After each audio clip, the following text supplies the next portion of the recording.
ज्ञान भारतम मिशन के तहत हो रहे पांडुलिपियों के सूचीकरण, संरक्षण एवं डिजिटलाइजेशन के 7 दिवसीय पायलट प्रोजेक्ट में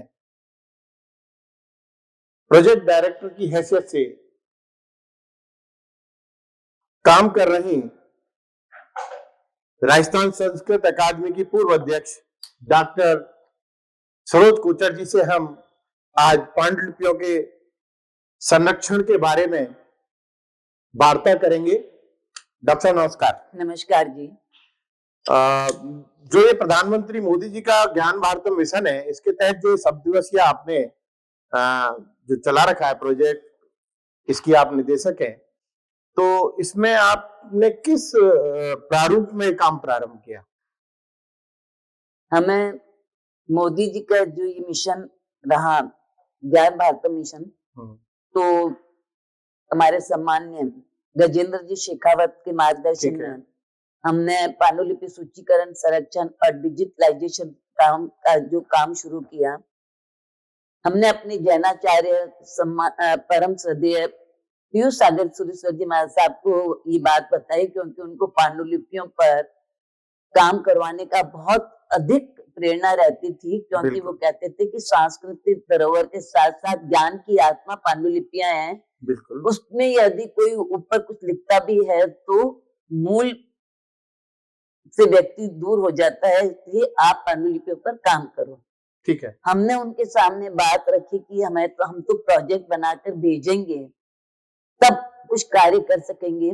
उनकी प्रेरणा रही कि प्रोजेक्ट आए तब तक 2-3 संस्थाओं से पहले काम किया है, तो उनका कुछ विश्वास अर्जित किया हो, उनसे बात करके देख लो पांडुलिपियां मिल जाए, नहीं तो कुछ पांडुलिपियां हम उपलब्ध करवाते जिससे काम की शुरुआत हो जाए। ठीक है।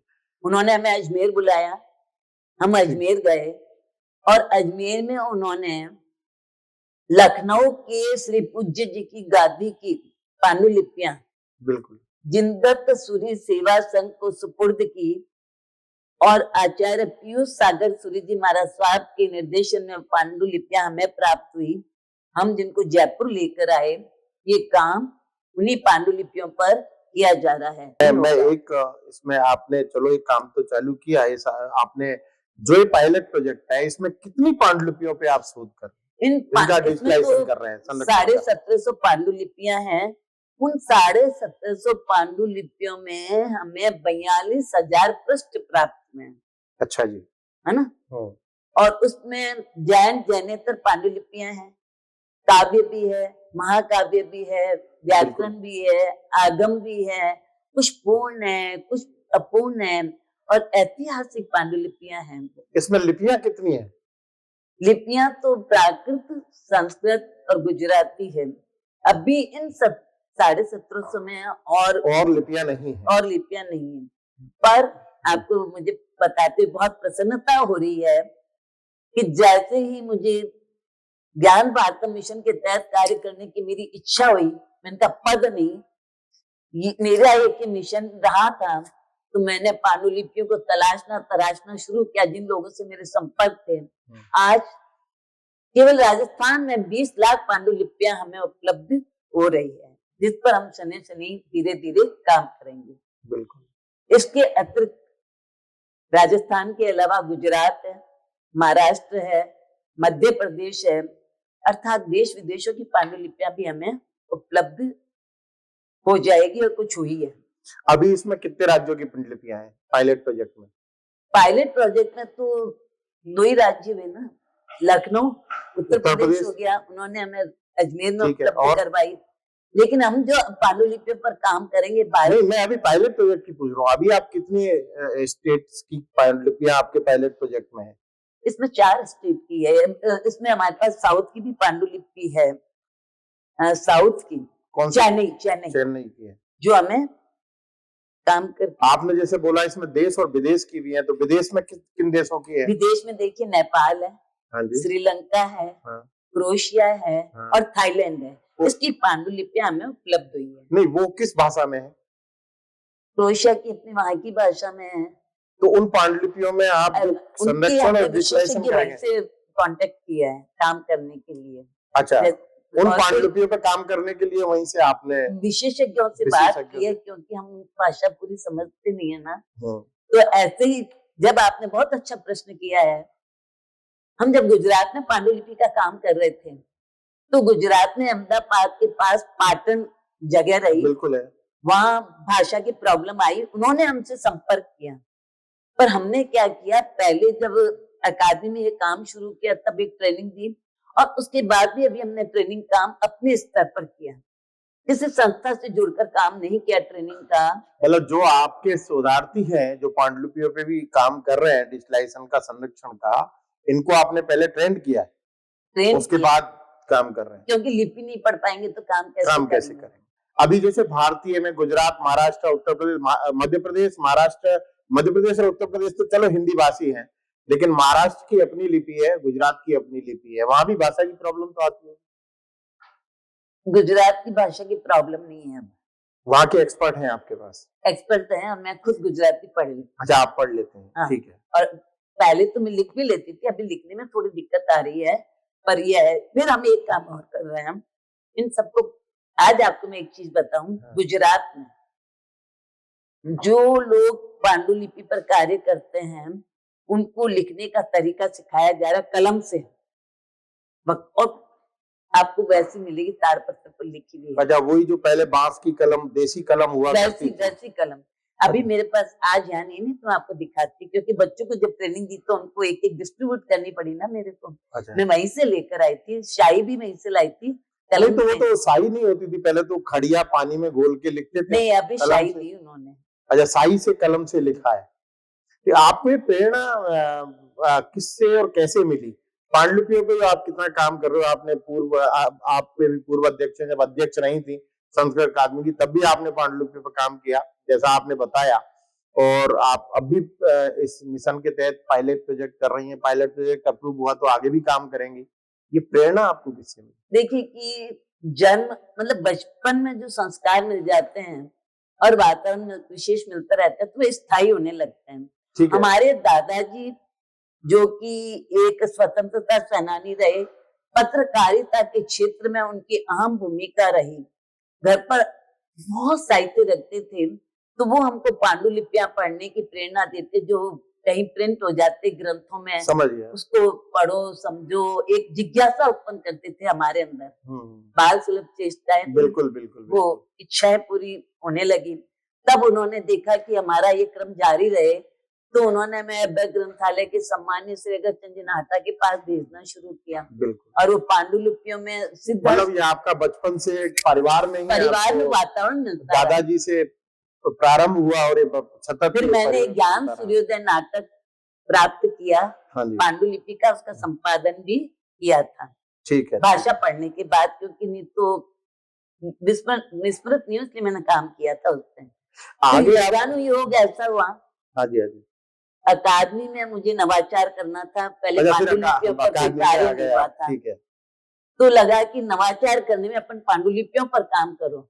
ठीक है, वहां से फिर ये नए रूप में आपका प्रारंभ हो गया पांडुलिपियों का, जो अब सतत चल रहा है। अच्छा, मैं आपसे एक चीज और पूछना चाहता हूँ कि आपने अकादमी में पांडुलिपियों पे काम किया, उस वक्त कितनी पांडुलिपियों पे काम किया? हमने 15,000 पांडुलिपियों का सूचीकरण कर दिया था। ठीक है। और उन 15,000 पांडुलिपियों के 90,000 पृष्ठ हुए थे, जिनका हमने संरक्षण कर दिया था। फिर जो क्षतिग्रस्त हो रहे थे उनका ट्रीटमेंट करना पड़ता था, ठीक है, वो भी किया। तो हमने 10,000 का ट्रीटमेंट कर दिया था। पर उस समय डिजिटलाइजेशन का कार्य अधूरा रह गया था, क्योंकि एकाएक पद पूर्ण हो गया था। और आज पद महत्व नहीं रख रहा, पांडुलिपियों का कार्य का मिशन महत्व है मेरे जीवन के लिए। क्योंकि आपने अभी जीवन में इसको मिशन के रूप में लिया है। मेरा ये मिशन हो गया है पांडुलिपियों का, क्योंकि मैंने जो 20 लाख पांडुलिपियां ढूंढ के जा के की एकत्रित, और लोगों ने विश्वास के साथ हमें सुपुर्द भी की।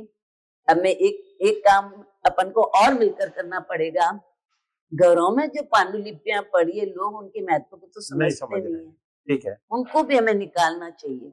नहीं, हाँ बिल्कुल, आपका बहुत अच्छा ये मिशन है और करना भी चाहिए आपको। मैं तो उल्टा आपसे ये एक और पूछना चाहता हूँ कि जो कबाड़ियों के पास जो घरों से कबाड़ निकल के आता है, उसमें बहुत सारी पांडुलिपियां चली जाती है, क्योंकि उनको उसका ज्ञान नहीं होता है, ना कबाड़ियों को ना घर वालों को। उसके लिए आपने क्या किया? मैं ना अजमेरी गेट के बाहर कबाड़ी की दुकान है, हाँ, वहां 3-4 बार जाकर आई। तो पहले तो उन्होंने मना कर दिया, फिर एक ने कहा कि हाँ आप ये भाषा बता रहे हो, तो ये तो हमारे तो यूं ही पड़ी है। मैंने कहा भैया आप इनको इकट्ठी करके रखना, हम आएंगे देंगे। अब उसके बाद में 2-3 बार को मिले ही नहीं वापस। पर ना अजमेरी बहुत सारा महत्वपूर्ण पांडुलिपियों का रद्दी में चला गया, उसके संरक्षण की भी कोई परियोजना आपको बनानी पड़ेगी जब आपका ये मिशन है। उसके लिए आपने क्या सोचा? उसके लिए देखिए, हमने स्थान स्थान पर ये भी लिखा था कि जिनके घरों में इस तरह की चीजें हैं वो यहाँ लाके रखें। तो पांडुलिपि तो 2-3 ही आई थी। कबाड़ियों से संपर्क किया, अब वो या तो समझ गए या उनके ढेर इतना लगा हुआ है वो समझना ही नहीं चाहते हैं। उनको उसमें वो नहीं है ना, उनको नहीं, वो महत्व तो मालूम नहीं है ना उनको। हाँ, तो वो तो रद्दी कर देंगे। तो वो रद्दी क्या, मैं उनको ये तक मैंने कह दिया अगर इस तरह की भाषा की कोई किताबें हो जो उनको मैंने कहा हाथ से लिखी हुई हो वो दे दो हमको, क्योंकि वो समझते ही नहीं ना कि हाथ से लिखी हुई पांडुलिपि है। बिल्कुल, वो तो किताब जानते हैं। हाँ, नहीं है, ठीक है। तो वो तो कहते फटी हुई, उनके लिए तो रद्दी का टुकड़ा है। उनके लिए तो रद्दी का टुकड़ा, वो तो किताब है फटी हुई है यूं बोलते हैं, वो समझते नहीं है। अच्छा, अब आपका इसमें भविष्य में क्या कार्य योजना है? अगर ये पायलट प्रोजेक्ट आपका अप्रूव होता है, उसके बाद अगर अप्रूव होता है तो हमें जिले बार टीम तैयार करनी होगी पांडुलिपियां पढ़ने वाली। बिल्कुल। और फिर अपना केंद्र 2-3 जगह खोलना होगा, जो जिलेवार टीम तैयार करे वो आकर पांडुलिपियों का काम करे। मतलब संभाग स्तर पे आपको ये युद्ध स्तर पर कार्य होगा, एक प्रकार से रण क्षेत्र है पांडुलिपियों का कार्य। इसमें आपकी प्राथमिकता केवल जैन धर्म रह गया? समस्त नहीं, जैन धर्म केवल लेते हैं, संकीर्ण क्षेत्र हो गया। हमें विस्तृत रूप में देना है और सनातन धर्म की पांडुलिपियों को भी बहुत अधिक महत्व के साथ बाहर लेकर आना है, क्योंकि इतना मतलब उसमें ज्ञान का अथाह सागर है पांडुलिपियां। बिल्कुल। एक और काम करना पड़ेगा, थीम को तैयार करने के बाद भारत सरकार में जो ज्ञान भारतम मिशन की योजना है, सर्वे टीम तैयार करनी चाहिए। उनको सर्वेक्षण की पद्धति समझानी चाहिए, जिससे वो बातचीत करते हुए किसी में विश्वास उत्पन्न कर सके और वो बताए कि मेरे पास ये चीज है। कारण मैं बहुत स्पष्ट बात कर रही हूँ, पांडुलिपियां हैं पर लोग निकालना नहीं चाहते। बिल्कुल। अब पता नहीं वो क्यों नहीं निकालना चाह रहे, समझ में नहीं आया। लेकिन इस स्थिति में भी हमने 20 लाख पांडुलिपियों को एकत्रित। आपके अनुमान में पूरे भारतवर्ष में विदेशों को हम छोड़ दें, कितनी पांडुलिपियां हो सकती? देखिए वो तो क्या है कि एक अनुमान विदेशों को छोड़ दें, केवल भारत में ईमानदार, मतलब कि मैं एक थोड़ी सी एक चर्चा और करना चाहूंगी। होता क्या है, डाटा यहाँ भी वाले डाल देते हैं, वहां वाले भी डाल देते हैं, वहां वाले भी डाल देते हैं, तो मिक्स हो जाता है डाटा। क्योंकि मेरे साथ भी पहले ऐसा हुआ ना। बिल्कुल, समझ गया। एक ही डाटा 3 जगह चला जाता है, तो वो डाटा ट्रिपल हो गया ना। इसलिए हम सबको इस ज्ञान भारतम मिशन के अंतर्गत लिस्ट जो पहुंचती है उनको चेक करना पड़ेगा कि डाटा और कहीं से तो नहीं आया। अगर वो डाटा और कहीं से आ रहा हो तो उनको तुरंत रोक देना चाहिए कि भाई आपने पांडुलिपियां प्राप्त की, हमारे पास इस स्थान से भी प्राप्त हुई है, आप उनको बताना चाहिए, चेक करना पड़ेगा, चेक करके उनको बताना चाहिए कि डाटा आपके द्वारा भी आ रहा है, दूसरों के द्वारा भी आ रहा है। तो हम सही स्थिति पर निकल सकते हैं, निष्कर्ष कर सकते हैं कि पांडुलिपियां कितनी हैं। पर हाँ, आज जब मैं 20 लाख बार केवल राजस्थान का कह रही हूँ, तो गुजरात में भी आप ये देख लीजिए। 20 लाख अगर आप राजस्थान अनुमान करते हैं तो गुजरात तो भरा पड़ा है पांडुलिपि। गुजरात भरा पड़ा है, महाराष्ट्र भरा पड़ा है, महाराष्ट्र गुजरात भरा पड़ा है। मैं उन संस्थानों से जुड़ चुकी हूँ। ऐसा नहीं है, साउथ में भी अपनी बहुत पांडुलिपि, साउथ का कह रही हूँ ना, चैनी का हम कर चुके। इसलिए पांडुलिपियां तो अगर आप 20 लाख अनुमान राजस्थान के करें तो करोड़ों की संख्या में पहुंच सकते हैं।